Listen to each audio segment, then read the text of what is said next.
ಚೇಳಿನಂತ ಬೆರಳಿದ ಹಾವಿನ ಹಾಗ ಹೊರಳದ ಗೋಳಿ ಹಾಕ ಗುಟುರುದ ನಡಕ ನಡ ತಾಕಿದ್ದ ಮರಗುಡಿಯಾತು ಸ್ಯಾಂಪಲ್ಲಿಗ ಬತ್ತಿಟ್ಟ ಜೀವ ಎಗರಿ ಹೋತು ಇಲ್ಲೇ ಹಿಂಗ ಅಲ್ಲಿನ್ ಹೆಂಗ ಹುಳವಿ ತುಂಡ ಬಾನನ್ ಸಂಗ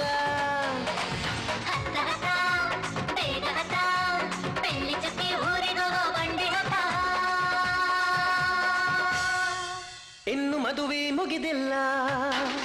ನೀ ಗಡಬಡ ಮಾಡಬ್ಯಾಡ